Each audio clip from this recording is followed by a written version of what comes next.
자, 451페이지 3번 3장, 3, 납세무의 확장이 있잖아요. 17번 문제, 17번 문제는 451페이지 17번 문제는 23회 때 딱 한 번 나왔어요.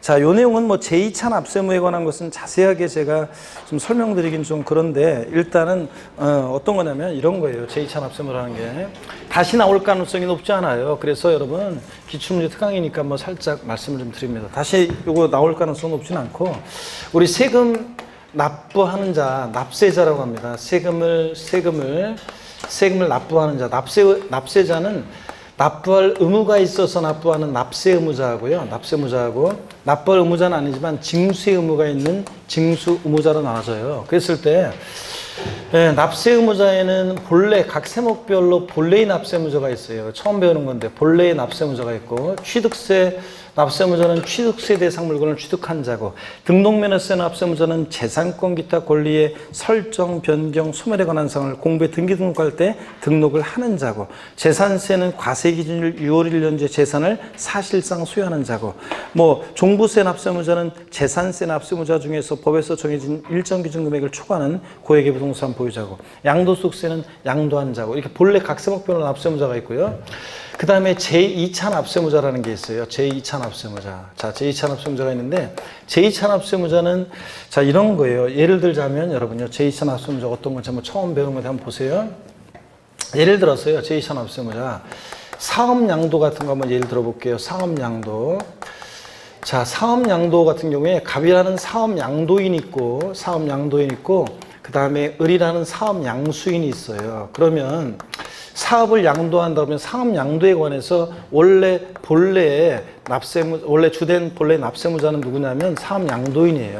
근데 사업 양도인이 사업 양도와 관련해서 세금을 못 내잖아요. 당연히 사업 양도 관련 세금을. 그러면 이 사업 양수인을 제2차 납세무자로 규정을 해놨어요. 그래가지고 자, 요런 사업 양도의 경우는 이 사업 양도인이 못 내면 그 사업 양도 관련 세금을 못 내면 이 사업 양수인이 2차적으로 보충적으로 세금을 납부할 의무를 지게 해요. 보충적으로. 그래서 보충적인 납세 의무가 있어요. 그러니까 무슨 얘기냐면 제2차 납세무자는 얘가 세금을 안 냈을 때만 사업 양도인이 세금을 안 냈을 때만 보충적으로 납부할 의무를 지는 거예요. 제2차 납세무자. 그런 거지. 과세권자가 사업 양도인은 제껴놓고 바로 사업 양수인한테 야, 너 세금 내. 이렇게 할 수 있다 없다? 없다는 얘기입니다. 자, 그래서 보충적인 납부할 의무를 지게 될 때 자, 이럴 때 사업 양도의 경우 사업 양수인은 제2차 납세무자라고 합니다. 보충적으로 납부할 의무를 지게 되고요. 그 다음에 뭐 연대 납세 의무자, 세금 연대서 납부할 의무자가 있죠. 연대 납세 의무자가 있고, 자, 그 다음에 또 보증인이 있습니다. 보증인. 주된 그 조세 채무에 대해서 세금을 못 내면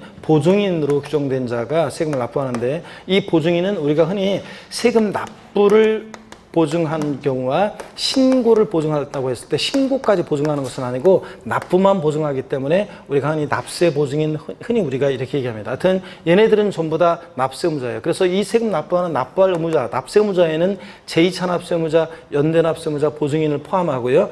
징수 의무자는 징수의 의무가 있는 자인데 얘는 어떤 경우에 그렇냐? 자, 우리 원천징수 의무자, 특별징수나 원천징수 또는 원천징수 의무자는 특별징수나 원천징수 의무자 이런 애들은 징수의 의무가 있는 자잖아요. 우리 배웠잖아요. 이거는 우리가 근로소득세 같은 거 원래 근로소득세 납세 의무자는 주된 본래 납세 의무자는 누구냐면 본래 납세 의무자는 누굽니까? 근로자. 근데 근로자가 내는 게 아니라 징수에 편의가 있는 자에게 징수 의무를 부여했는데 사업주에게 징수 의무를 부여해서 사업주가 소득 지급할 때 외채 세금 떼고 주잖아요. 그죠, 여러분들? 그럴 때 소득세만 떼는 게 아니라 소득세를 과세 표준으로 해서 10분의 1 세율로 해서 지방소득세를 계산해서 함께 냅니다. 그잖아요, 여러분들? 그랬을 때 지방세에서 징수에 편의가 있는 자가 세금을 징수에서 납부할 때 특별징수. 그 다음에 국세에서 뭐라고 한다? 원천징수. 그래서 이렇게 특별징수나 원천징수 의무자는 납세 의무자에 아니에요? 아니에요. 세금을 납부하는 자긴 한데 납세 의무자는 아닙니다. 그래서 우리가 이 납세 의무자에는 얘네들은 포함하지만 징수 의무자를 납세 의무자에는 포함한다, 안 한다? 포함하지 않는다. 이런 것들. 뭐 이런 얘기입니다. 그럴 때 제2차 납세 의무자, 제2차 납세 의무를 지는 경우가 쫙 나와 있어요. 자, 그래서 그런 얘기인데요. 한번 보겠습니다. 그럴 때 출자자에 대한 제2찬압세 의무가 있어요. 그래서 해설을 먼저 한번 볼게요, 여러분들. 법인 주식을 자본시장과 금융수사부나 법률에 따른 유가증권시장에 상장한 법인은 제외하고 비상장 법인을 말하는 겁니다. 비상장 법인의 재산으로 그 법인에 부과되거나 그 법인이 납부할 지자체 징수금에 충당하여도 부족한 경우에는 그 지자체 징수금의 과세기준일 또는 납세의무 성립일 그 아랫줄 현재 무한책임사원 또는 과점주주에 해당하는 사람은 그 부족액에 대해서 제2찬압세금을 진다. 그래서 비상장 법인이 세금을 내야 되는데 못 내면 자 밑줄에 거기 아까 네 번째 줄 무한책임사원 또는 과점주주에 해당하는 사람은 그 부족액에 대해서 제2찬압세금을 지게 됩니다. 원래 비상장 법인이 세금을 내야 되는데 못 내? 그럼 2찬압세무자로 정해놓고 누가 세금을 내야 된다고요? 그 무한책임사원이라든가 비상장 법인의 과점주주가 납부할 제2찬압세무자가 됩니다. 그럴 때 이 경우 그 과점주주는 누가 되느냐 그러면 이 경우 과점주주는 밑줄 주주 또는 유한책임사원 한 명과 그 친족 그 밖에 특수관계 있는 사람들의 소유주식 합계 또는 출자의 합계가 해당 법인 발행주식 총수 또는 출자 총액의 밑줄입니다. 100분의 얼마? 50을 초과하는 자를 말합니다. 그래서 권리를 실적으로 행사하는 자인데 그러니까 과점주라고 하면 딱 100분의 얼마? 50을 초과해야지. 딱 100분의 50인 주주는 과점주주 아니에요? 아닙니다. 초과해야지. 이런 거를 이제 우리가 과점주주의 주식 취득 그거 할 때 그 과점주주하고 똑같아요. 이 지방세 기본법 규정을 준용하기 때문에. 그런데 과점주주 그러면 저희가 수업 시간에 맨날 얘기했잖아요. 딱 50%인 주주는 과점주주가 아니라고 그랬습니다. 그렇죠, 여러분들? 초과하는 주가 과점주주고. 그러면 이 17번 문제가 평상시에 공부를 잘 안 한 내용인데 문제가 나왔어요. 자, 답은 어떻게 올라왔냐 보세요.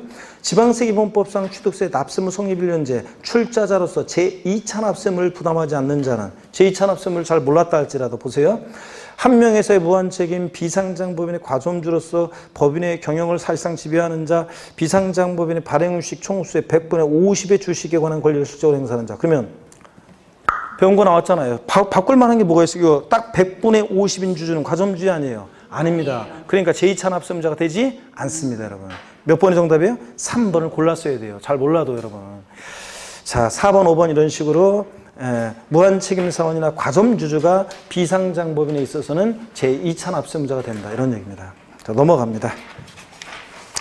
그래서 452페이지 핵심 정리에 보면요. 핵심 정리에 보면 출자자 등에 대한 제2찬압세무, 법인에 대한 제2찬압세무 자세히 나와 있는데 자세한 내용을 물어볼 가능성은 낮고요. 그래서 자, 주된 납세무자는 비상장 법인인데 세금 못 내면 무한책임사원과 특정한 과점주주, 50% 초과하는 주주, 과점주가 제2찬압세무자가 되고 법인이 만약에 그러니까 어떤 법인에서 법인의 무한책임사원이나 과점주주가 세금을 못 냈을 때는 그 법인이 이찬압세무자로서 책임을 지는 경우도 있긴 있어요. 뭐 한도액 이런 것까지는 여러분들이 모르셔도 되고 한번 읽어보시면 되는 거고요. 됐습니다. 이 정도 한번 이런 식으로 해서 문제를 풀어야 한다는 거 배운 지식으로 살려서. 그래서 우리 세법은 문제를 의회 범위에서 문제가 나오더라도 대개 사실은 수험생들이 그 막 마음 급한 상황에서 당황해서 그렇지 차분히 보면은 사실은 전혀 의의 범위에서 나와도 희한하게 보면 답은 고를 수 있게 나와요. 예? 그래서 이렇게 답은 보여요. 대충 자세히 보면. 딱 이렇게 우리가 기본적으로 배운 지식으로 보면. 아까 그래서 이 문제도 그렇게 풀어서 맞춘 수험생들이 상상도 있었고요. 또 그 다음에 또 보세요. 자세히 제가 설명 안 했어도. 그 다음에 또 1번부터 5번까지 중에서 4번까지는 되게 배운 거예요. 근데 5번 하나만 이제 예를 들어서 의회 범위에서 지문 하나를 새로운 걸 집어넣고 이렇게 이제 작년에 문제가 나왔어. 그러니까 이걸 통해서 이걸 골라내는 이런 식으로 우리가 당하지 말고 문제를 골라냈어야 돼요. 이해도 하여튼 제가 강조 안 했는데도 요 문제 강조 안 요 제2찬압세무에 관해서 강조 안 했는데도 맞춘 수험생들이 상당히 많이 있었습니다. 딱 보니까 과점주주 그럼 50% 초과하는 주인데 딱 50이면 아닌데 이래가지고 딱 걸어가지고 그죠? 네, 이렇게 합니다. 자, 452페이지 보겠습니다. 조세와 일반 채권과의 관계 있죠. 이것도 한 번도 지금 안 배운 건데요. 나중에 5, 6월 달에 배울 내용인데요. 자, 어떤 거냐면 국세 지방세 조세 채권 있잖아요. 그러면 국세 지방세가 조세 채권이 일반 채권이나 공과금보다 우선해서 징수가 돼요. 근데 국세 지방세보다 더 우선해서 징수가 되는 것들이 있어요. 그 예외가 있는데 그 예외에 대한 거예요. 지금 이게. 자, 요 문제 18번 문제는 해설을 먼저 보겠습니다. 여러분들 해설 먼저 보니까 조세 법정기일 전에 법정기일이라는 것은 조세 채권과 저당권이나 질권 등에 있어 담보되는 피담보 채권과의 우선 여부를 정하는 날인데요. 법정기일이 신고 납부하는 세금은 신고일이요. 법정기일. 나중에 이제 그 기본소에도 요약집에 다 나와 있어요. 신고 납부하는 세금은 법정기일이라는 게 피담보채권과 조세채권 사이에 누가 우선하는지 우선 여부를 정하는 날인데 법정기일이 거기 돼지꼬리 땡냐에서 법정기일이 신고 납부할 때는 신고일, 신고 납부할 때는 신고일이고 또 고지서를 통해서 징수할 때는 고지서 발송일을 우리가 도달일이 아니라 거기서 발송일을 법정기일이라고 해요. 자, 그랬을 때 해설을 계속 봅니다. 조세 법정기일 전에 설정된 담보채권은 국세지방세보다 어떻게 하냐면 더 우선합니다. 법정기일 전에 설정된 저당권 등에서 담보되는 채권은 국세지방세보다 우선합니다. 자, 그런데 다만 쭉 미출입니다. 근데 다만 당의 재산에 부과된 조세가라는 게 있어요. 당의 재산에 부과된 국세와 지방세, 이걸 당해세라고 하는데요. 당의 재산에 부과된 국세나 지방세보다는 우선하지 못한다. 쫙 미출입니다. 그때 그 당의 재산에 부과된 조세라는 게 어떤 거냐? 그 국세 중에서는 종합부동산세, 또 종부세에 부과되는 농어촌특별세 포함해서요. 상속세, 증여세, 지방세에서는 재산세, 지역자원시설세, 특정부동산 친구, 그리고 자동차세, 또 재산세나 자동차세에 부과되는 지방교육세 등이 해당한다. 밑줄 쫙입니다. 자, 그러면 핵심 정리도 한번 쭉 읽어보겠습니다. 여러분, 국세 우선 징수, 국세가산금 또는 체납소원비는요, 지방세하고 똑같아요. 체납소원비라는 것은 체납자의 재산을 압류, 운반, 보관, 매각하는 데 소요된 비용인데 국세가산금 체납소원비는 다른 공과금 그 밖에 채권에 우선해서 징수합니다. 밑줄이요.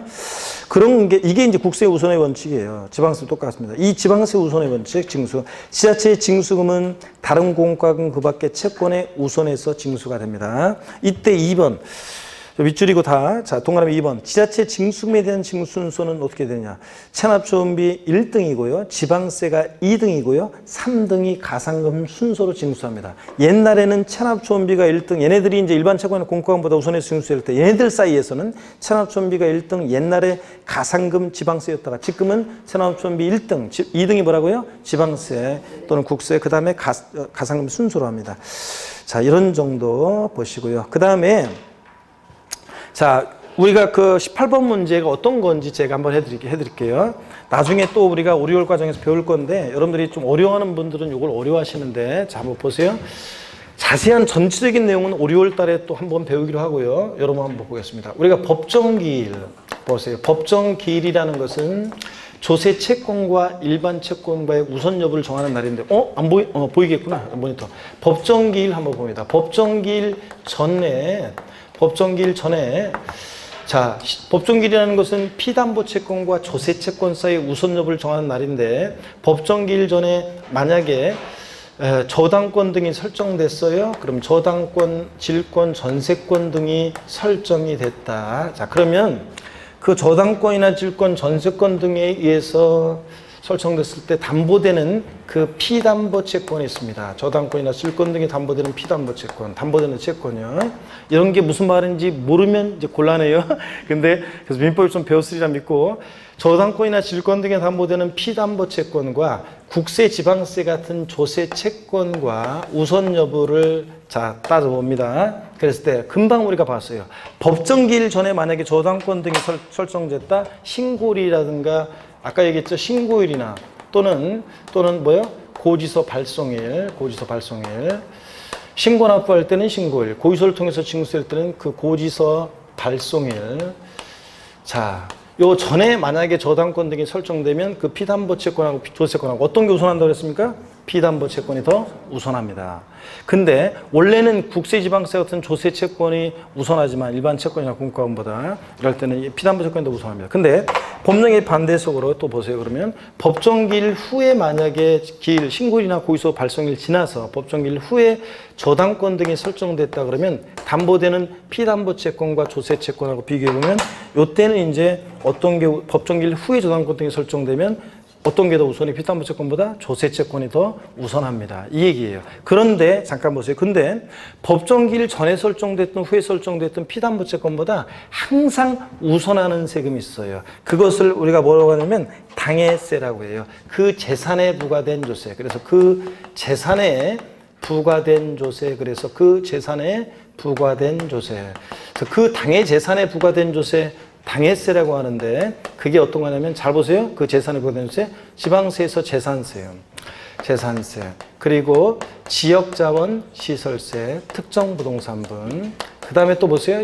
재산세 나오면 항상 누가 따라다닌다고 그랬어요? 지역자원 시설세, 특정부동산 따라다니죠. 그 다음에 또 이제 재산세 부과, 자동차세도 있지만 빼겠습니다. 재산세 부가세로서 재산세 부가세일 때 재진이 지방교육세, 지방교육세. 자동차세는 빼고요. 자, 그 다음에 이제 또 종합부동산세. 대표적인 지방세, 국세, 재산, 보유세들이잖아요. 그 재산에 부과되는 세금, 종부세. 그 다음에 상속증여받은 재산에 부과되는 상속증여세. 자, 물론 이제 종부세, 부가세로서 농특세도 포함이지만 그 상속증여세. 상속세, 증여세. 이런 애들은 상속 증여받은 재산에 부과되는, 또 보유하는 재산에 부과되는 그 당의 재산에 부과된 조세, 당해세라고 그래가지고 그 재산에 부과된 조세는 얘네들은 재산세나 종부세 같은 이런 세금들은 항상 피담보채권보다 어떻게 한다? 우선합니다. 법정기일 전에 설정됐든 후에 설정됐든 항상 얘네들이 우선합니다. 아시겠습니까, 여러분? 요 예를 알고 있는지를 시험에서요. 한 서너 번 물어봤어요. 옛날 시험까지 포함하면 한 서너 번 물어봤습니다. 그 재산에 부과된 세가 어떤 거냐. 법정기일 전에 설정된 저당권이나 질권 등에 담보되는 피담보채권보다 항상 우선하는 조세가 어떤 거냐. 어떤 거라고요? 당해세들, 재산세, 친구, 지역자원시설세, 특정부동산분, 재산세, 부가세로서 지방교육세, 뭐 자동차세도 그렇지만 그 다음에 또 종부세, 상속세, 증여세 등등은 당해세로서 항상 얘네들이 어떻게 한다? 피담보채권보다 우선해 있어 징수세입니다. 그러면 문제를 한번 풀어보겠습니다. 18번 문제 한번 풀어볼게요. 18번 문제 보니까요. 체납된 조세의 법정기일 전에 채권 담보를 위해 갑이 저당권 설정 등기한 사실이 부동산 등기부 등본에 증명되는 갑소유 토지 A의 공매대금에 대해서 그 조세와 피담보채권이 경합하는 경우에 피담보채권보다 우선 징수하는 조세가 아닌 거. 법정기일 전에 지금 저당권이 설정됐다잖아요. 그런데도 이 피담보채권보다 우선하는 조세가 아닌 거 그랬습니다. 1번 취득세, 2번 종합부동산세, 3번 지역자원시설세, 4번 재산세, 5번 재산세 부과되는 지방교세. 몇 번이겠습니까? 1번이지. 자, 당해세, 종부세, 지역자원시설, 재산세 보는 지방교육세 아닌 거 어떤 겁니까? 취득세, 양도소득세 이런 것들. 그래서 언젠가 옛날에 중복되는 문제 빼서 그런데 옛날 문제에서는 양도소득세가 정답인 것도 있고 어떤 거는 또 어떤 때는 그 우선하는 조세를 당해세를 고르라는 문제가 있었는데 종합부동산세가 정답으로 나온 적도 있고 뭐 그렇습니다. 그래서 당해세를 알고 있는지. 자, 피담보채권보다 법정기일 전에 설정돼도 후에 설정돼도 항상 피담보채권 우선하는 조세가 어떤 거냐 알고 있는지 이거 반드시 알고 있어야 돼요. 기본적으로. 옛날 시험에도 몇 번 나왔어요. 중복되는 문제를 빼서 그런 거지. 어려울 거 없잖아요. 보유세 하고 상속증여세예요. 여러분들. 어려울 거 없습니다. 그 다음에 453페이지 이 표 내용은 전반적으로 이제 이렇게 어떻게 하느냐는 건데 이거는 우리가 다음에 또 똑같이 기본세도 나오고 요약집에도 나중에 나와요. 그래서 전반적으로 이제 소세 매각대금에서 자, 채무자 예산을 매각해서 국내 경매대금에서 누가 우선해서 가져갈 것이냐 그 순서 쫙 요거 나중에 보겠습니다. 조세들 상호간에 어떤 게 우선하는지 이런 것들 나중에 보고요. 453페이지 05번 서류의 송달에서 19번 문제입니다. 요거 서류의 송달은요. 공무원세법에서는 중요해요. 공무원세법에서는 서류 송달은 당연히 중요하겠죠? 공무원들이 하는 거니까 서류 송달은 굉장히 중요해요. 근데 우리 세법에서는 부동산 중개사 우리 세법에서는 한 번도 안 나왔어요. 1회부터 23회까지 중에서 공시 송달은 한 번도 안 나왔어요. 그 서류 송달은 한 번도 안 나왔다가 24회 시험 때 딱 한 번 나왔단 말이에요. 이게. 자, 한번 보겠습니다. 19번 문제 서류 송달인데요. 이것도 해설을 먼저 볼게요, 여러분들. 자, 서류 송달 해설을 먼저 보세요. 시험에 또 나올 가능성은 높진 않지만 한번 보고 갑니다. 서류 송달은 서류를 송달할 때는 교부 송달이요.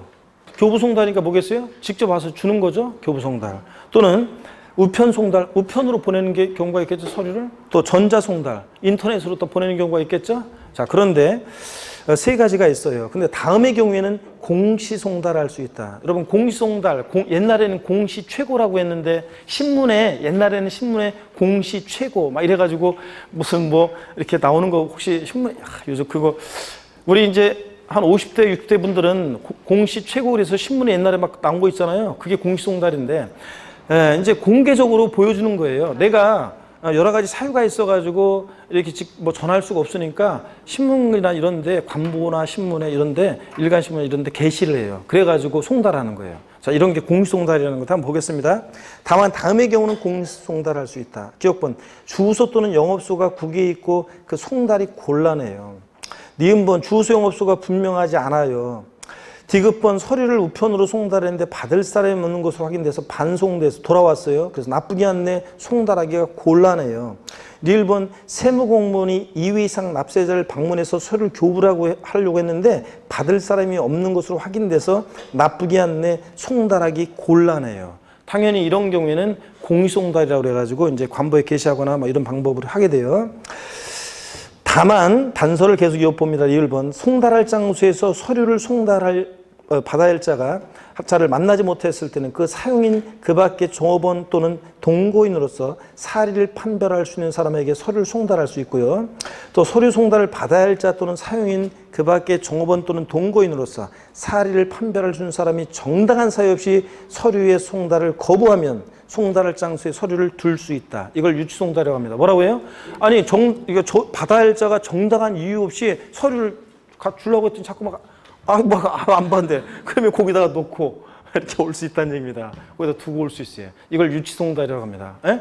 아니 받아야 할 자가 주니까 나 됐어.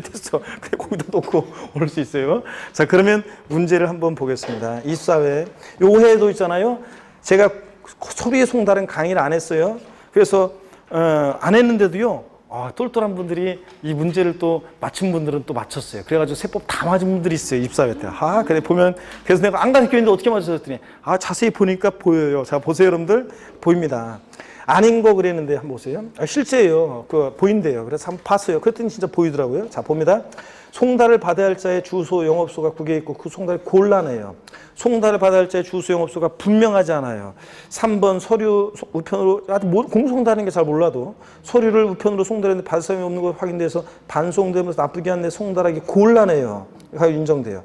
4번 서류를 송달할 장소에 송달을 받을 자가 정당한 사유 없이 그 수령을 거부해요. 정당한 사유가 없어요. 자, 보세요. 5번 세무공무원이 2회 이상 납세자를 방문해서 서류를 교벌하고 있는데 받을 사람이 없는 거 확인되어 나쁘게 안내 송달에 곤란해요. 나머지는 다 뭐예요?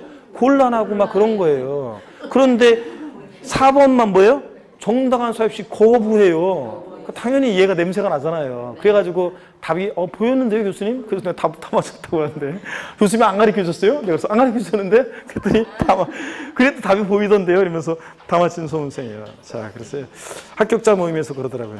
그래서 4번 답이 보이죠, 여러분들? 이런 식으로 세법은 아까 문제도 그랬잖아요. 아까 제2찬압세무자에 관한 그 문제도 대충 답이 보였잖아요. 대충 보니까. 그죠? 그런 것처럼 혹시 제가 강조 안 한 게 나와도 딱 보면 세법은 이렇게 뭔가 튀어요. 자, 그러면서 그래서 고르셨어야 되고. 자, 454페이지 권리구제에 관한 것도 한번 보겠습니다. 이것도 이제 5, 6월 과정에서 하는 건데 여러분 미리 배우는 건데요. 시험에 한 번도 이것도 안 나오다가 24회 3회 시험 때 딱 처음 이제 등장했고 그 이후에는 종합문제 속에서 질문 한 번 또 나왔어요. 자, 어떤 건지 한번 봅니다. 권리구제는요, 여러분 이런 거예요.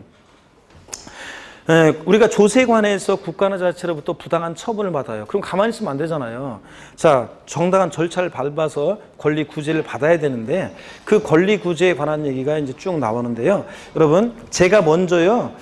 아니구나. 그 표가 있으니까 표를 한번 보면서 하면 되겠네요. 그 지방세의 경우 그 위에 거 한번 보겠습니다. 조세에 관해서 불복하는 불복 청구인은요, 우리가 이의신청을 제기할 수도 있고 심사 청구나 심판 청구를 제기할 수도 있고 안 되면 행정법원에 행정소송을 제기할 수도 있어요. 자, 그런데 권리구제는 제일 중요한 게 뭐냐면 청구기간이에요. 일단 사실은. 그래서 제가 이 문제가 출제하기 전에 제가 슬쩍 그랬어요. 이렇게 이런 거. 이 권리구제에 관해서 슬쩍 뭐라는 얘기를 하냐면 문제풀이 같은 거 할 때 한 번도 안 나왔지만 마지막에 이제 심화이론이나 문제풀이 같은 거 할 때 제가 권리구제에 관해서는 시험에 나올 가능성이 극히 낮다. 근데 혹시 나온다 그러면 권리구제는 청구기간이 중요한데 헌법소원이든 뭐든 우리는 청구기간을 두고 그 기간 지나면 못하게 해요. 청구기간이 중요해요. 그렇지 않으면 증거 같은 게 없어지고 막 그러기 때문에 청구기간이 중요하기 때문에 시험에 나온다 그러면 청구기간을 물어볼 건데 거기 표를 보니까 다 며칠 내에 이의신청이나 심사청구나 심판청구나 이런 것들을 제기할 수 있도록 돼 있어요? 다 며칠 내에 90일이에요. 그래서 이런 게 옛날에는 60일, 90일 중구난방이었다가 청구기간은 90일로 다 통일을 했다. 그래서 시험에 나오면 당연히 시험은 당연히 이 청구기간을 물어볼 것이고 90일, 60일 이렇게 돼 있다 90일로 통일됐으니까 시험에서 바꾼다 그러면 60일로 바꿀 거기 때문에 정답은 60일이라고 제가 분명히 얘기했어요. 정답은 60일이다. 나오면 무조건 문제 권리구제에서 나오면 그랬는데 자 한번 보겠습니다. 해설 말고 핵심 정리를 한번 보세요. 핵심 정리를 보시면요. 불복 청구할 때 이의신청은요, 임의적이에요. 그래서 이의신청을 거치지 않는 경우에도 심사청구와 심판청구를 제기할 수 있다. 밑줄이요. 요거 알고 있는데 시험에 한번 나왔고요. 이의신청은 임의적이기 때문에 필수적인 게 아니에요. 임의적인 거라 이의신청 절차를 거치지 않고 바로 그냥 불복 청구인이 심사청구나 심판청구를 구할 수도 있어요. 꼭 이의신청 절차를 거쳐야만 되는 거 아니고요. 자, 그 다음에 또 봅니다. 2번 핵심 정리 2번. 심사청구와 심판청구는요. 근데 이게 이제 시험에 아직 안 나왔어요. 나온다 그러면 이제 시험에서는 이걸 물어볼 거예요. 심사청구와 심판청구라는 것은요. 중복청구가 된다 안 된다? 안 된다는 거. 심사청구도 받고 심판청구도 받고 이거 안 돼요. 중복청구가 형 안 된다는 거. 시험에 나오면 이게 이제 이거 나올 거예요. 그 다음에 나머지 내용들은 그 문제를 보면서 한번 보겠습니다. 자, 그러면 20번 문제 봅니다. 지방세입헌법상 이의신청 또는 심판 청구에 관한 설명으로 틀린 것은 그랬습니다. 1번 잘 몰랐다고 해도 한번 보세요. 이의신청은 처분이 있는 것을 안 날로부터 며칠 내에 하여튼 청구는 제기한다고요. 부당한 처분을 받은 날로부터 처분이 있으면 안 날로부터 90일에 제기해야 됩니다. 청구기간은 무조건 90일이에요. 2번 이의신청을 거친 후 심판 청구할 때 이의신청에 대한 결정 통지받은 날로부터 며칠 내에 심판 청구해야 되냐? 자, 이런 거 다 며칠 내에 제기해야 돼? 90일 내에 이의 제기를 해야 됩니다. 90일 맞죠? 네. 3번 이제 안 보던 게 나온 거예요. 제가 안 가르쳐 준 게. 제가 무조건 90일 정답이고 60일 하면 틀렸다고 했는데 3번 봅니다. 이의신청에 따른 결정기간 내에 이의신청에 대한 결정 통지를 받지 못한 경우에는 결정 통지를 받기 전이라도 그 결정기간이 지난 날부터 심판 청구를 할 수 있습니다. 4번 이의신청 심판 청구 또는 그 처분에 집행에 효력을 미치지 아니합니다. 만약에 이의신청이나 심판 청구가 그 처분 집행에 효력을 미치면 사람들이 일단 무조건 이의신청해. 그래가지고 집행을 막어. 일단 집행 들어오려고 하면 이의신청. 그래가지고 시간 질질 끌 거기 때문에 이의신청이나 심판 청구는 그 처분의 집행에 효력을 미치지 않고요. 다만 압류한 재산에 대해서는 이의신청 심판 청구의 결정 처분이 있는 날로부터 여기에요 30일까지 공매 처분을 보류할 수 있습니다. 30일까지요. 자, 그런데요 30일까지 공매 처분 보류할 수 있어요. 그런데 요거요 저한테 배운 수험생들은요 답을 맞췄습니다. 제가 뭐라고 그랬어요? 원래 이건 실제는 30일인데 제가 뭐라고 얘기했어요? 청구기한이 중요하고 자세한 거 필요 없고 청구기한이 중요한데 90일이 다 90일이잖아. 다 90일이니까 60일 나오면 무조건 바꿀 거니까 누가 바꿔도 60일로 바꿀 거니까 60일 나오면 무조건 정답이라고 그러는데 그러니까 저한테 배운 수강생들은 이게 실제는 30일인데 이게 원래 90일로 돼 있어야 되는데 60일로 바꾼 줄 알고 자 4번을 골랐습니다. 맞췄어요. 자, 여러분 어떻든 간에 답만 맞추면 되잖아요. 그죠? 자, 그래서 맞췄어요. 4번은 여러분이 읽어보시면 되고요. 그래서 여러분, 자, 권리구제에 관해서 자세한 거 필요 없어요. 혹시 시험에 나온다 그러면, 자, 이의신청은 임의적인 거라 반드시 이의신청자를 거치고 심사청구, 심판청구를 받아야 되느냐? 그런 건 아니다. 임의적이다. 거치지 않고도 바로 심사청구나 이의신청을 거치지 않고도 심판청구 받을 수 있다. 자, 두 번째 이제 시험에 안 나온 거 이거. 심사청구나 심판청구라는 것은 중복해서 받을 수 있다, 없다? 없다. 이것만 알면 돼요. 아니, 우리가 기본서 보면 이제 더 많은 내용들이 있는데 우리가 시험에 거의 나올 가능성이 낮은 것까지 자세한 내용까지 줄거면서 어떻게 외워요? 다 버리고 혹시 이제 운에 맡기고 여태까지 그런데 대개 이런 식으로 해가지고 어떻든 간에 뭐로 가서 답만 맞추면 된다고 대부분은 상당수는 답을 맞추는 경우가 대부분이었기 때문에 역시 찍어서 합니다. 다른 거 다 필요 없고 기본서 보면 이제 양이 많거든요. 다 필요 없고 심사청구와 심판청구는 중복해서 받을 수 있다 없다? 없다. 아셨죠? 이것만 딱 알고 모르는 거 나와도 그거만 딱 답을 찾아봐요. 그게 있는지만.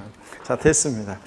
그 다음에 455페이지 조세총론 종합문제 보겠습니다. 또 고개 한번 드시고. 자, 계속 이어서 보겠습니다. 평상시 수업을 이렇게 충실히 쭉 들은 사람들은 다 시험장에서 그 지문이 길게 나와도 엉뚱한 게 들어있어도 다 답을 골라낸다고요. 그래서 잘 안 들은 사람들이 좀 뭐 한 10문제 맞추고 그러는 거지. 21페이지 봅니다. 종합문제 보겠습니다. 26회. 자, 지방세입원법상 부가징수 및 불복에 관한 설명을 하는 거. 종합문제로 골고루 섞어서 나왔어요. 자, 1번 봅니다. 납세자가 법정 신고기한까지 소득세 과세 표준 신고서를 제출하지 아니하여 해당 지방소득세를 부과할 수 없는 경우에 지방세 부과 제척기간은 5년이다 그러는데, 자, 지방세 제척기간 나왔어요. 어떻게 기억해야 돼? 반사적으로 10년, 7년, 5년. 사기쳤다 몇 년? 10년. 지금처럼 신고하지 않았다. 무신고는 몇 년이에요? 7년입니다. 무신고는 7년입니다. 그래서 1번 틀렸고요. 자, 그 다음에 2번 봅니다. 지방세에 관한 불복 시 불복 청구인은 이의신청을 거치지 않고 심판 청구를 제기할 수 없다. 이의신청은 아까 권리구제에서 뭐라고요? 임의적이에요. 반드시 거쳐야 하는 거라고 그랬어요? 아니에요. 이의신청 절차를 거쳐서 심사청구, 심판청구 이런 걸 받을 수도 있지만 이의신청 절차를 거치지 않고 바로 아까 그림에서 어떻게 있을 수 있었어요? 에? 심사청구나 심판청구를 아까 제기할 수 있었잖아요. 아까 그림에서. 그렇기 때문에 요거 틀렸죠, 여러분들? 예.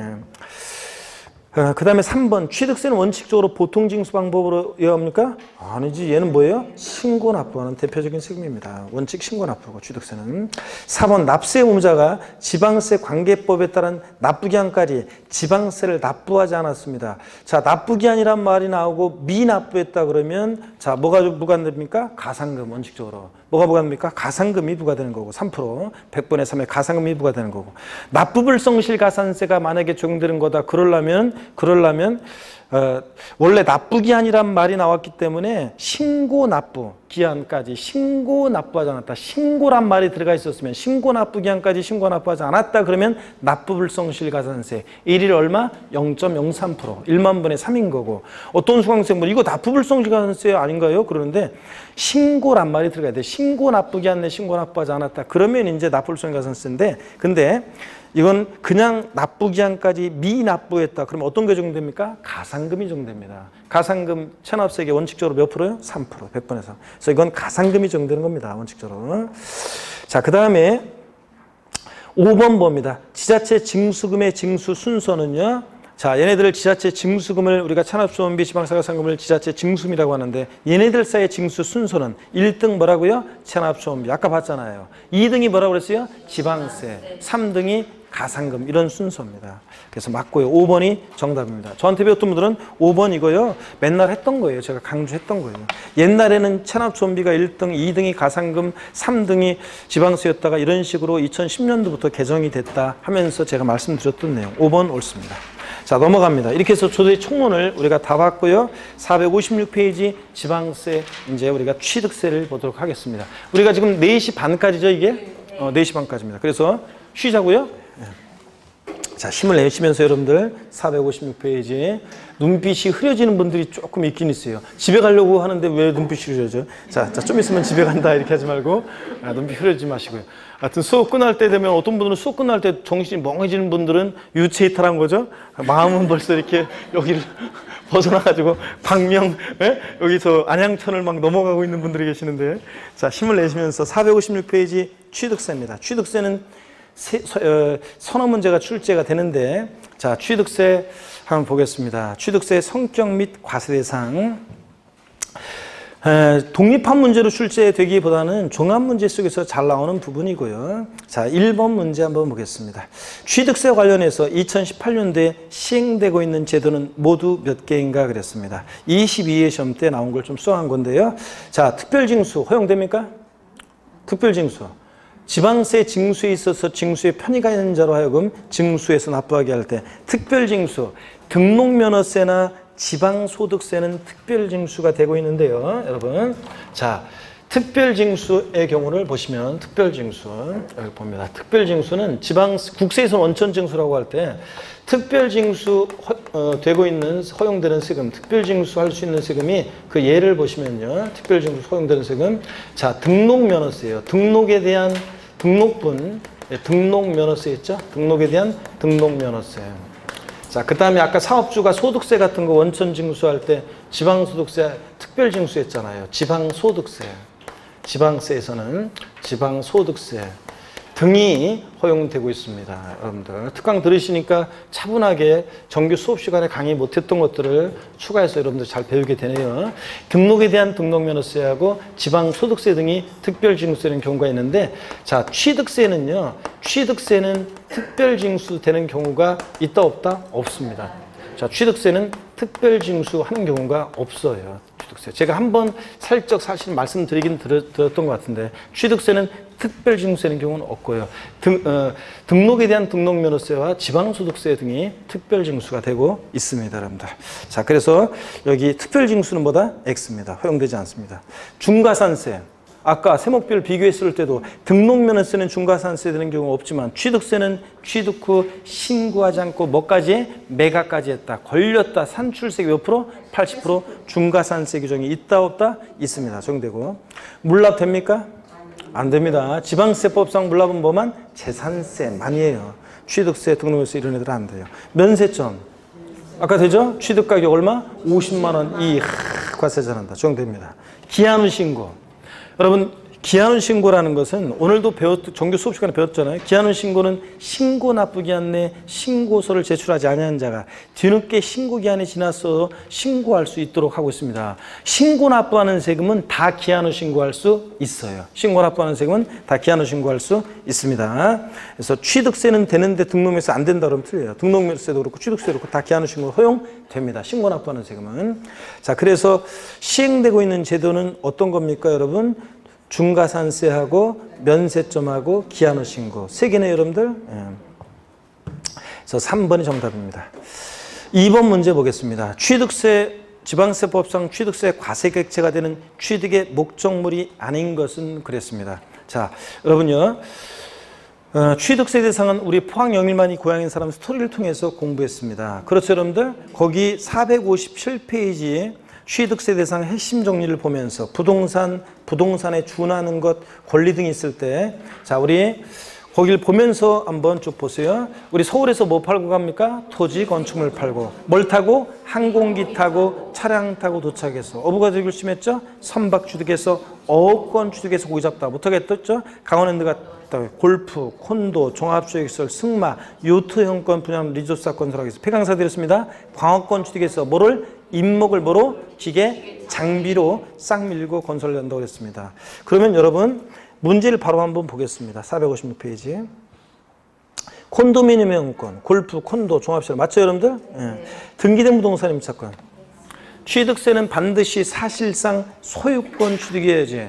예? 소유권 이해 권리는 취득세 대상이 아닙니다. 부동산 임차권, 등기가 됐든 안 됐든, 지상권, 지역권, 전세권, 아파트 당첨권, 분양권, 입주권 같은 이런 소유권 이해 권리는 취득세 대상이 아니라고 그랬습니다. 그렇죠, 여러분들? 그래서 거기 해설에 457페이지 해설에 자, 등기 여부와 관계없이 부동산 임차권, 전세권, 지상권, 지역권 등은 취득세 대상이 아니다. 소유권 이해 권리들은. 집 전세 얻을 때 상가 임차할 때 취득세 안 내잖아요. 소유권 이해 권리니까. 자, 그래서 밑줄이고요.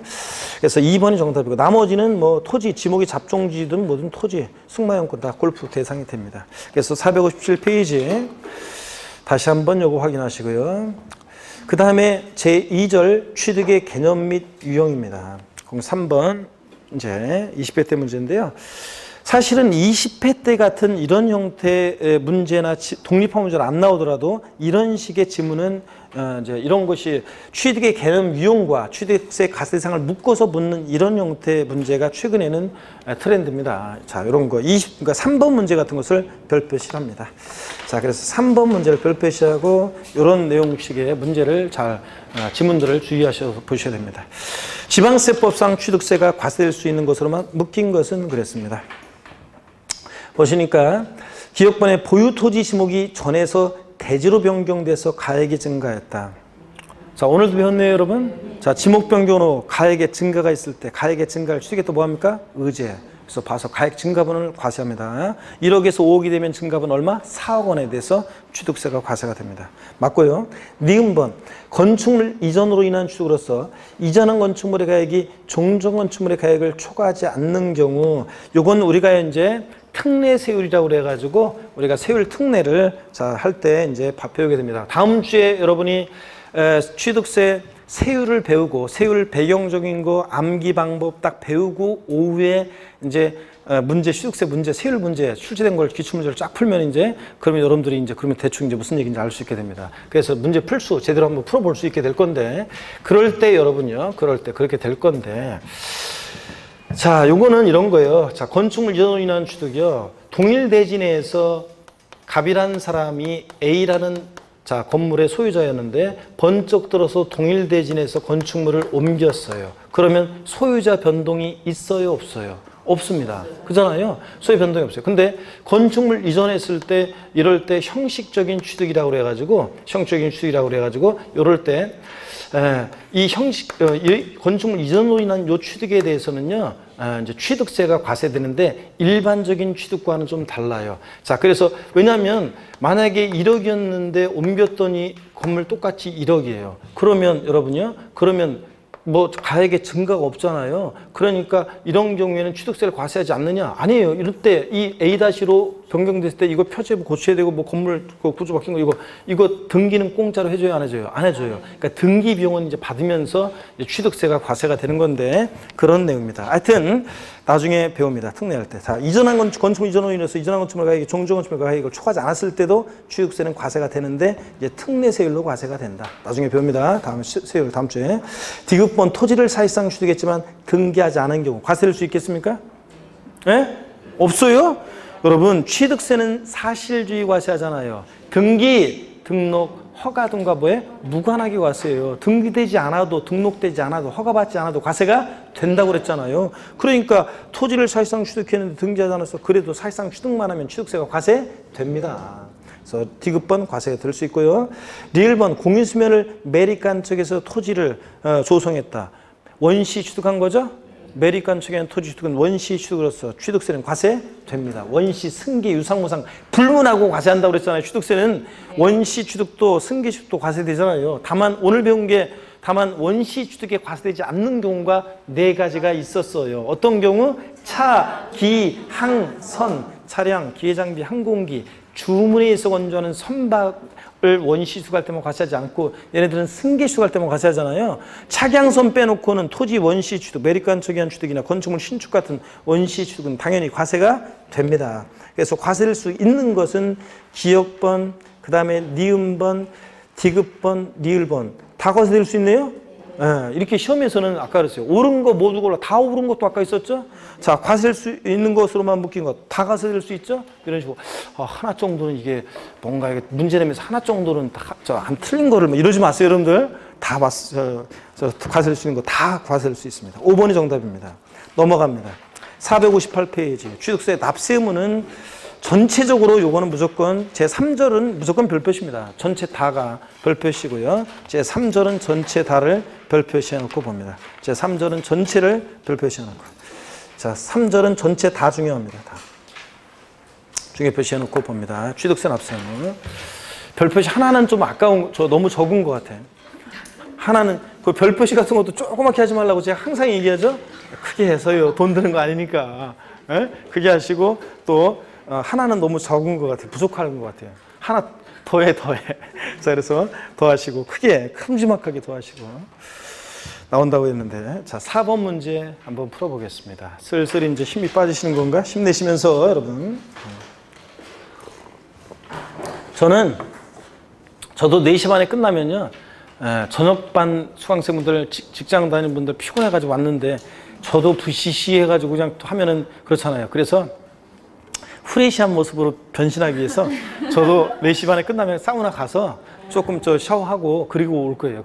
지난번에도 그랬어요. 그렇게 해야지 저녁반에 저는 조금 편하고 강의할 때 편하고 저녁반 저를 보는 분도 편하고 저도 편하고 그래요. 그래서 사우나 갈 생각에 저도 몸은 지금 여기 있는데 마음은 지금 막 자꾸 절로 사우나로 가려고 하고 있어요. 여러분들 힘내시면서 조금 얼마 안 남았어요. 힘내서 한번 볼게요. 중요한 부분이니까 4번. 취득세, 지방세법상 취득세, 납세의무자 등에 관한 설명으로 옳은 거 그렇습니다. 오늘 공부했죠, 여러분들? 자, 봅니다. 1번 취득세는 부동산에 준하는 자산, 어업권을 제외한 각종 권리 등을 취득한 자에게 부과한다. 그럼 부동산 대상이고 부동산에 준하는 자산 대상이었고요. 아까 쭉 어업권 권리 중에서 어업권, 광업권 대상이었잖아요. 어업권 축이 선박 축이 거기 잡고 광업권 축에서 광업권도 대상이었죠. 근데 어업권을 제외한 각종 권리 등을 취득한 자고 어업권 대상 아닙니까? 선박 취득해서 어업권 취득해서 고기 잡잖아요. 그러니까 어업권도 포함한 각종 권리를 취득한 자에 부과한다. 이렇게 돼 있어야 돼요. 어업권도 대상이 된다는 거예요. 그래서 제 강의 들었던 분들은 맨날 토지건축 취득해서 그 상공이 타고 저 차량 타고 가서 선박 취득해서 어업권 취득해서 고기 잡다가 맨날 이거 한 거예요. 그러니까 당연히 골라낼 수 있어야 되고 어업권 포함이고요. 2번 봅니다. 건축물 중 조작 설비로서 그 주체 구조와 하나가 돼서 건축물로서의 효용 가치를 이루고 있는 것에 대해서는 주체 구조부 취득자 외의자가 가설한 경우에도 주체 구조부 취득자가 함께 취득한 것으로 본다. 맞습니까, 여러분? 네. 맞잖아요.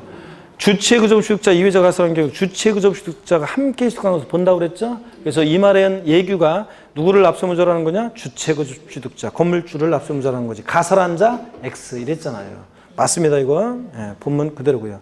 3번 봅니다. 이번 정답이고 3번. 법인 설립 시 발행하는 주식을 취득함으로써 지방세 기본법에 따른 과점주주가 됐을 때 그 과점주주가 해당 법인의 부동산 등을 취득한 것으로 본다. 오늘 지난번에도 공부했고 기초이론 때도 오늘도 공부했네요. 법인 설립 시는 혼자 북치고 장구치고 다 해야 되니까 법인 설립 시는 납세의무 있다 없다? 없다고 그랬습니다. 처음부터 독과점 억자고 소유분산 시키면 법인 설립이 안 되잖아요. 그래서 법인 설립 시에 이거 취득한 걸 본다 그러니까 틀렸죠, 여러분들? 네, 3번 틀렸고. 4번 토지 지목을 사실상 변경함으로써 가액이 증가한 경우에 취득으로 보지 아니한다. 지목 변경으로 가액의 증가가 있으면 취득한 것으로 의제 보잖아요. 지목 변경으로 가액의 증가했을 때, 산계 장비 선박 종류 변경으로 가액 증가했을 때, 건축물 증축이나 개수 등으로 가액의 증가했을 때 가액의 증가를 취득했다고 봅니다. 의제. 자, 간주 취득. 그래서 틀렸고요. 보지 않는다 그러니까 봅니다. 5번 증여자의 채무를 인수하는 부담보 증여의 경우에 증여자 수증자는 배우자 직권미속은 아니고요. 증여자의 채무를 인수하는 부담보 증여의 경우에 그 채무에게 상당하는 부분은 부동산 등을 유상으로 취득한 것으로 보지 아니한다. 그래요? 아닙니다. 부담보 증여 시 채무액 상당액은 대가관계 있다고 본다고 그랬죠? 유상 취득한 것으로 본다고 그랬습니다. 채무 인수액 이외 자산이 무상 취득한 것으로 보는 거죠. 예? 부담보 증여 우리 요거 했습니다, 여러분들.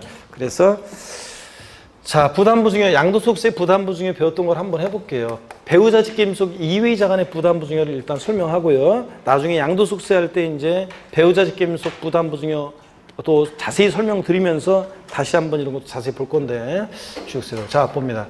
갑이라는 사람과 을이라는 사람인데 배우자 직계임속 이외 특수관계자가 부담보 증여합니다. 시가 5억 상당 토지를 갑이 을에게 증여합니다. 증여자 갑이고 증여를 받는 수증자 을이고 사례를 이제 좀 외워야 되는데 이걸 여기에 3억 원의 이 토지를 담보로 갑이 은행에서 빌려 쓴 3억 원의 차입금이 있습니다. 저당권이 설정돼 있을 때 또는 5억짜리 주택을 증여하는데 갑이 을한테 여기에 3억 원의 전세권이 설정되어 있는 것도 똑같다고 그랬습니다. 전세금도 갚아야 할 돈이니까. 그죠? 그럴 때 이런 부담이 있는 증여를 했습니다. 야, 을 내가 너한테 5억 상당의 토지를 증여하려고 하는데 시가 5억 상당 토지를 증여하려고 하는데 받을래? 어휴, 그래? 고마워. 야, 근데 내가 여기 토지를 담보로 은행에서 빌려 쓴 3억 원은 네가 좀 갚아줘야 되는데 미쳤어? 그런 말하는 사람이 미친 사람이죠. 알았어, 내가 알아서 갚을게. 그런 얘기하죠. 그럼 수증자가 알았어 갚을게. 내가 그 말은 채무를 인수하기로 했다는 얘기입니다. 그랬을 때 증여자와 수증자가 내될 사균관계를 말해봐라. 그러면은 졸지 말고 그러면 증여자는 얼마요? 이 3억 부분, 채무 인수액 상당의 3억 부분에 대해서는 뭐요? 요거 양도소득세를 계산해서 증여자가 양도소득세 납부할 의무가 있고 수증자는 전체 증여받은 재산가액에서 채무 인수액 채무 인수액 자, 3억 원 이외 자산 부분에 대해서는 저 5억에서 3억 뺀 갚아야 하는 돈 3억 뺀 수증자 갚아야 하는 돈 3억 뺀 나머지 2억 부분에 대해서는 뭐가요? 요거 증여세를 자, 수증자는 납부할 의무가 있다. 근데 취득세 입장에서 보면 수증자가 인수하는 이 채무 인수액 상당액은 요건 대관계가 있다고 보는 거죠. 취득세는 유상무상을 불문하고 과세를 하는데 5억 전체에 대해서. 근데 다만 적용되는 세율이 틀려져요. 이 채무 인수액 상당액 부분은 취득세 입장에서 보면 요건 취득세 입장에서 보면 요 채무 인수액 상당액은 취득세 입장에서 보면 이렇게 취득세 입장에서 보면 양도소득세 입장에서 보면 요거는 양도에 해당하는 금액입니다. 자, 왜 양도에 해당하느냐? 양도소득세가 부과되려면 증여자가 대가를 받고 이전했어야 했는데 무슨 대가를 받았느냐? 자신이 갚아야 했던 3억 원을 수증자가 대신 갚아주니까 증여자는 3억 원만큼 채무를 면하게 됐잖아요. 채무를 3억 원만큼 면하게 되는 대가를 받고 이전했다고 봐서 증여자에게 양도세 부과됩니다. 그러니까 채무액 상당액은 양도세 입장에서는 양도에 해당하는 금액이고 대가관계가 있고 취득세 입장에서 보면 취득세에서는 요거 유상으로 대가관계 있다고 보니까 유상 취득한 것으로 보고 채무 인수액 이외 자산 저 사례에서 5억에서 3억 뺀 나머지 2억 부분은 자 증여세가 부과되고 취득세 입장에서 보면 요거는 뭐라고요? 공짜로 받았으니까 증여받아서 즉 무상으로 취득한 것으로 본다고 그랬습니다. 그랬잖아요, 여러분들. 무상 취득한 거고 취득세는 5억 전체에 대해서 유상무상 불문하고 과세가 되는데 적용되는 세율이 틀려요. 부담부 증여했을 때 자 채무액 상당액 부분은 유상 취득한 거로 보고 대가관계 있다고 보고 채무인수액 이해재산은 뭐로요? 무상으로 취득한 거로 보고 아시겠습니까, 여러분? 적용되는 세율이 다른 겁니다. 자, 그러면 다시 5번 지문을 이해했으리라 믿고요. 자, 부담부 증여할 때 요거 채무액 상당액 부분은 유상 취득한 걸 본다고 했어야 되는데 보지 아니한다 그러니까 틀렸죠, 여러분들? 5번 문제 보겠습니다. 지방세법상 취득세 납세무에 관한 설명으로 틀린 것은 그랬습니다. 1번에 부동산의 취득은 민법 등 관계법령에 따른 등기를 하지 아니한 경우라도 사실상 취득하면 취득한 것으로 본다. 그렇습니까, 여러분? 네. 그렇잖아요. 실질과세는 등기 안 했어. 사실상 취득하면 취득한 걸 보고 2번 주택법 규정에 따른 주택조합이 해당 조합원용으로 취득하는 조합주택용 부동산 조합원에게 귀속되지 않은 부동산 제외하고 은 그 조합원이 취득한 것으로 본다. 맞습니까, 여러분? 아까 조합원용 부동산은 누구? 조합원. 맞습니다. 3번 직계비속이 직계존속의 부동산을 매매로 취득하는 때에 해당 직계비속의 다른 재산으로 그 대가를 지급한 사실이 입증되는 경우는 배우자 직계비속의 부동산 취득은 원칙 증여로 취득한 것으로 보는데 지금 이런 경우는 대가관계가 지급한 사실이 입증되니까 유상 취득한 것으로 본다. 맞죠, 여러분들? 대가 지급한 게 입증됐다고 그랬으니까. 4번 직계비속이 권리기 전에 등기가 필요한 직계존속의 부동산을 서로 교환한 경우에 무상으로 취득한 것으로 본다. 아니죠? 교환은 공시가 되니까 다 대가관계 입증이 되는 경우죠? 그래서 자 유상으로 취득한 거로 봅니다. 4번 틀렸고요. 5번 직계비속이 공매를 통해서 공매나 경매를 통해서 직계존속의 부동산을 취득하면 대가관계 입증이 되죠? 그러니까 뭐라고요? 유상으로 취득한 것으로 보고요. 4번이 정답입니다. 그 다음에 6번 문제 보겠습니다. 25회 때 문제를 수정한 건데요. 지방세법상 부동산의 유상 취득으로 보지 않는 것은 그랬습니다. 유상 취득이 아닌 것. 공매를 통해서 배우자의 부동산을 취득했다. 금방도 나왔네. 공매, 경매는 배우자 직계비속의 부동산을 취득하면 원칙 증여받아 취득한 것을 보는데 이런 경우는 대가관계 입증이 되는 경우죠? 그러니까 유상 취득한 거로 봅니다.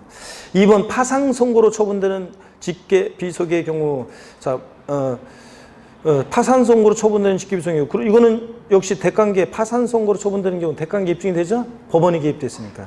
4번 배우자의 부동산을 취득한 경우로서 그 다음에 그 취득 대가를 지급한 사실을 증명했어요. 그러면 대가관계 입증이 되니까 뭐라고요? 유상 취득한 거로 보고.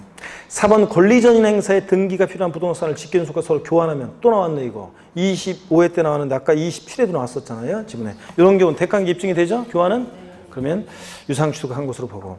5번 증여자의 채무를 인수하는 부담부 증여. 단 증여자와 수증자 배우자 직계비속은 아니고요. 취득한 경우로서 그 채무액에 상당한 부분을 제외한 나머지 부분은 유상 취득이에요, 무상 취득이에요?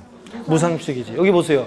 부담부 증여의 경우에 부담부 증여의 경우에 채무인수액 이외 자산 부분을 취득하는 것은 이거 뭐라고요? 무상 취득한 거 봅니다. 공짜로 받은 거니까 2억 부분은 5억에서 갚아야 도 3억 뺀 2억은 공짜로 받은 거니까 무상 취득한 것을 봅니다. 그죠 여러분들? 왜? 안 보이남? 자 그래서 그 얘기입니다. 그래서 5번이 무상 취득한 거로 보니까 5번이 정답입니다. 문제가 유상식으로 보지 않는 거 그랬으니까. 7번 문제 봅니다. 지방세법상 취득세 납세에 관한 설명으로 틀린 거 19회 때 문제입니다. 자, 먼저 1번 부동산 취득에 있어서 관계법령에 의한 등기를 이행하지 아니한 경우라도 사실상 취득한 때는 취득한 것으로 본다. 또 나왔네 이런 질문. 자주 나오네요. 그죠? 반복되네. 맞죠 여러분들? 네. 등기 여부가 안 하게 사실상 취득만 하면 됩니다. 2번 법인 설립 시에 발행하는 주식을 취득함으로써 과점주가 된 때 당해 법인의 부동산을 등을 취득한 것으로 본다. 그래요? 아까도 나왔고 이거 자주 나오잖아요. 법인 설립 시에는 혼자 북치고 장구치고 다 해야 되니까 납세무가 있어요 없어요? 없습니다. 자 취득한 걸 보지 않습니다. 2번 정답입니다. 2번 틀렸습니다. 법인 설립 시에는 납세무 없습니다. 과점주의 주식 취득. 3번 봅니다. 외국인 소유의 선박을 직접 생활 목적으로 임차 수입하는 경우에 누가 납세무자가 되느냐? 수입하는 자. 대여시설 이용자가 아니라 수입하는 자. 그랬었죠 아까 제가? 수입하는 자. 그 다음에 4번 토지 지목을 사실상 변경함으로써 가액이 증가한 경우에 이를 취득한 것으로 봅니다. 아까 보지 않는다고 지문에서 바꿔서 나왔었죠? 이런 것들 반복되잖아요. 5번 주택법 규정에 의한 주택조합이 조합원용으로 취득하는 조합주택용 부동산은 누가 취득한 것으로 본다? 조합원. 이것도 반복해서 나오고 있죠 지금? 다 나왔던 것들이 반복해서 나오잖아요. 기출문제 보니까. 넘어갑니다. 어디로 가시냐면 잠깐만요. 그 459페이지 자 459페이지 디귿번을 한번 자 459페이지 의제 핵심 내용이 다 이렇게 과점주의 취득에 관한 거 정리가 다 돼 있는데요. 나머지는 교재 아까 다 본 건데 다 여러분이 밑줄 긋고 읽어보시되 460페이지 한번 봅니다. 460페이지. 니은번 자 법인 설립 시에 발행하는 주식을 취득함으로써 과점주가 된 경우에 당해 부동산 법인의 부동산을 취득한 걸 보지 아니한다는 거 밑줄이고요. 법인 설립 시는 납세무 있다 없다? 없다. 혼자 붙이고 장구치고 다 해야 되니까. 디귿번 교재 아까 원래 그 기본서에 여기 있어야 되는데 보충 내용이 들어있었다가 이게 어디로 없어졌는지 빠져버리는 건데 디귿번 봅니다. 과점주란 자는 누구냐? 주주 또는 유한책임사원 한 명과 그와 그의 특수관계인 중 법령이 정하는 자로서 그들의 소유주식 학계 또는 출자의 학계가 해당 법인의 발행주식 또는 출자총액에 밑줄입니다. 100분의 얼마? 50을 초과하면서 그에 관한 권리를 실제로 행사하는 자들을 말한다. 그러면 과점주라는 것은 혼자가 아니라 그와 친족관계 등 특수관계인자의 주식을 합치니까 여러 명이 될 수 있다는 거. 그 다음에 그때 합쳐가지고 딱 100분의 50이면 과점주 단위다? 아니고 50% 어떻게 한다? 초과 보유할 때 과점주가 된다는 거. 그 다음에 리을번 과점주주의 연대납세무에 관해서는 지방세기본법 44조 규정을 준용한다는 말은 연대납세무가 있다 없다? 있다. 과점주는 연대납세무가 있습니다. 취득세 납부에 대해서. 자, 그 얘기입니다, 여러분들. 자, 그래서 잘 하셨고요. 460페이지 제4절 취득식입니다. 취득 시기는 조금 나왔기 때문에 자 그래도 종합문제 속에서 지문 한 줄 나올 수 있기 때문에 자 그래도 한번 보겠습니다. 그래서 오늘 기출문제도 그렇고 또 한번 봐야 되겠네요. 자 먼저 460페이지 8번 문제 한번 보겠습니다. 취득 시기. 지방세법상 오늘 취득 시기 했잖아요. 자 지방세법상 취득세에 있어서 그 사실상 잔금 지급일을 취득 시기로 보는 경우로 틀린 것은 객관적인 취득의 경우가 객관적인 취득이 사실상 잔금지인데 어떻게 배웠습니까? 국수, 공판, 법의 경우만 그렇습니다. 그러면 봅니다. 1번 화해조서에 의해서 취득가액이 입증되는 유상취득. 국수공판법에 있어요? 없잖아요. 자 판결문, 법인장부나 판결문에 의해서 입증되는 경우 객관성이 있는데 다만 판결문에서 화해, 인락, 포기, 자백간주한 경우는 판결문에 포함해요? 제외요? 제외합니다. 객관성 없다고 그랬죠? 자, 그래서 1번이 정답이고 2번 외국으로부터 수입에 의한 취득수.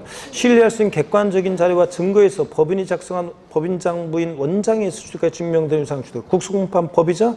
공매방법인 유상취득. 자, 5번 국가자치제자재 조합 유상취득. 자, 국수공판법 거래니까 2번부터 5번까지는 사실상 잔금지를 취득시합니다. 핵심 정리 봅니다. 사실상 잔금지를 취득시키로 하는 경우 다음 각호의 취득, 증여기부 기타 무상취득은 제외하고요. 사실상 잔금지를 취득으로 한다. 그래서 유상취득의 경우만 그렇습니다. 국가지자체, 지자체, 조합으로부터 취득, 국의 동그라미. 외국으로부터 수입에 의한 취득, 수의 동그라미. 공매방법에 의한 취득, 공의 동그라미. 판결문, 판의 동그라미. 다만 밑줄이죠. 화해, 포기, 인락, 자백간주한 경우는 어떻게 한다? 제외하고 밑줄.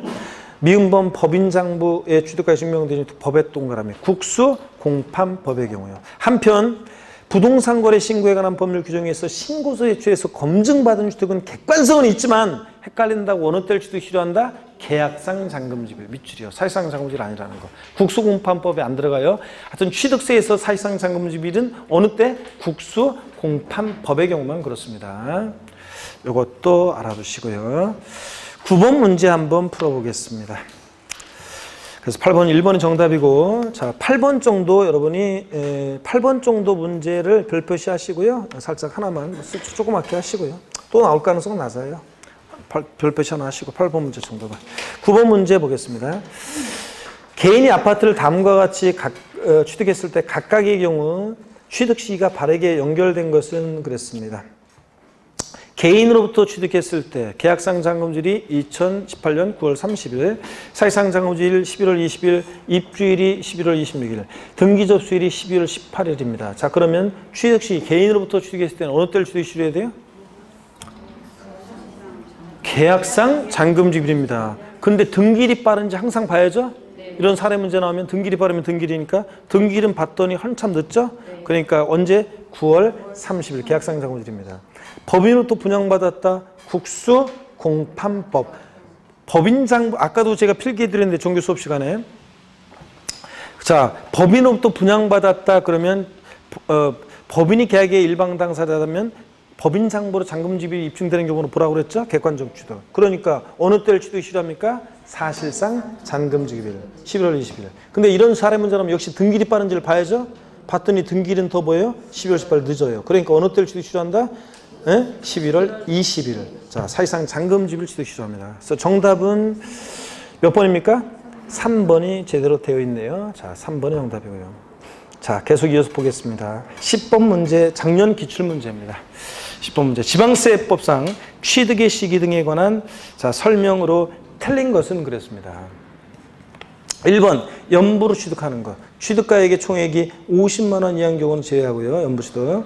사실상 연부금지급일 취득을 본다. 그렇습니까, 여러분? 연부취득은 계약상 연부금지급이 아니라 뭐라고요? 사실상 연부금지급입니다. 매회 지급되는. 그래서 계약서상으로는 2017년 뭐 3월 10일 날 지급하기로 했는데 자 실제 지급한 것은 3월 20일이면 20일 이런 식으로. 단 취득일 전에 등기 등록한 경우에는 어느 때고요? 등기 등록일이요. 항상 등기일이 빠르면 언제고? 등기일이고. 맞습니다.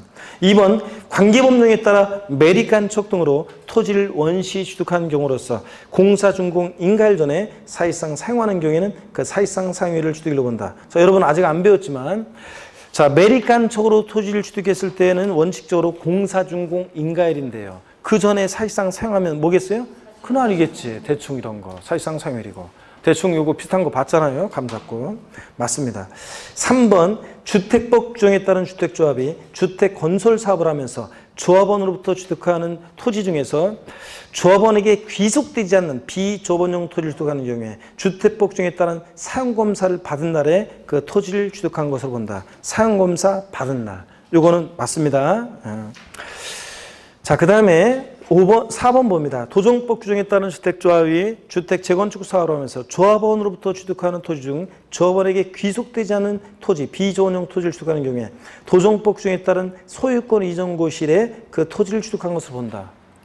아까 정규 수업 시간에 제가 살짝 말씀드렸는데 소유권 이전고실, 환지처분 공고일 이런 거 나오면 무조건 뭐? 다음날 이거 빠진지 항상 확인하라고 그랬다니까요. 그래서 여기 소유권 이전고실 틀린 거예요. 소유권 이전고실의 다음날. 환지처분 공고일 이런 거 나오면 그 다음날 이겁니다. 그래서 소유권 이전고실의 다음 날입니다. 다음 날 빨라서 틀렸습니다. 4번. 사람이 문제 내는 건 똑같아요. 제가 이게 4번은 이런 식으로 바꿔서 이게 한 번도 안 나왔지만 제가 이걸 문제 낸다 그러면 뻔해요. 다음 날을 쏙 빼고 4번 중 곳이 1이다. 이렇게 낼 거라고 해서 이런 식으로 마지막 베스트 오브 작년 문제도 있어요. 그 책자로 보여드릴 수도 있어요. 그런데 꼭 빼고 똑같이 나왔잖아요. 4번 정답입니다. 실전에서는 이 문제를 틀린 사람들이 상당히 많았어요. 왜 틀렸냐고요? 이게 지금 지문이 얼핏 봐도 좀 길어 보이죠? 근데 여러분들이 보는 시험지는 글자 활자가 크기 때문에 거의 요 문제가 거의 이렇게 한 바닥 이렇게 한 면에 이렇게 나눠져 있으면 한 면 쫙 이렇게 내려왔어요. 그러니까 굉장히 막 길어 보이니까 그냥 겁에 질려가지고 조금 읽다가 길어 어렵네 에라 모르겠네 찍고 넘어가서 틀린 거예요 사람들이. 근데 당황하지 않고 이 문제를 대충 이렇게 본 사람들은 당황하지 않고 본 사람들은 요 4번 문제 보면서 소유권 이전 곳이 나오니까 다음 날 제 음성이 들리면서 다음 날 있어야 되는데 없네 4번. 그래가지고 교수님 고마워요 막 이렇게 합격자 오면서 진짜예요 막 그렇게 와서 얘기를 했는데 여러분들도 시험장에서 제 음성이 이렇게 들려야 됩니다. 4번 그래서 틀렸고요. 다음 날 빠져서 5번 토지 지목 변경에 따른 취득은 지목 변경 내린 날과 공무상 지목 변경일 중 빠른 날을 취득일로 본다. 다만 토지 지목 변경 이전에 사실상 사용하는 날이 있으면 사실상 사용일을 취득일로 본다. 뭐 그렇겠고요. 자 그래서 4번이 정답입니다. 462페이지 과세 표준 및 세율입니다. 자, 그래서 세금 계산을 어떻게 할 것이냐. 이게 이제 과세 표준과 세율에 관한 문제, 이게 이제 중요한 건데, 다음 시간에 우리가 이제 취득세, 과세 표준에 대한 거, 세율에 대한 거를 문제를 여러분들 특히 이제 요 수업 시간에 또 한번 배우고 또 수업 시간에 정규 수업 시간에 안 배우는 내용까지 포함해서 이제 우리가 기출 문제를 통해서 다 암기 방법 배우고 그 배경적인 설명 쫙 듣고 또 다시 이제 오늘 문제를 풀고 여러분들이 기출문제 특강을 통해서 다음 주 오후에 그 문제를 또 풀어보고 또 암기한 걸 적용해 보면 그러면 이제 됩니다, 여러분들. 그래서 배운 거 바로 문제를 통해 정리해보고 뭐 어떻게 기출되는지 이렇게 하시면 될 것 같아요. 그래서 오늘 뭐 시간이 거의 다 돼가지고 460페이지 사인을 자꾸 그냥 이제 끝내라 이런 사인을 눈을 지그시 깔면서 나한테 이렇게 보내시는 분 몇 분이 계시기 때문에 한 문제를 더 풀지 않고 여기까지만 하겠습니다. 여러분 하여튼 그거 하니까 좋죠 여러분들? 뭐 안 좋아요 여러분들? 하니까 좋잖아요. 피곤하지만 하니까 좋습니다. 다음 주에도 여러분들 계속 이렇게 해서 그 배운 내용들을 기출문제를 통해 정리하고 어떻게 기출되는지를 감 잡고 또 핵심을 익히고 이렇게 하면서 가시면 되겠습니다. 다음 주에 시식한 모습으로 다시 뵙겠습니다. 고맙습니다. 수고하셨습니다.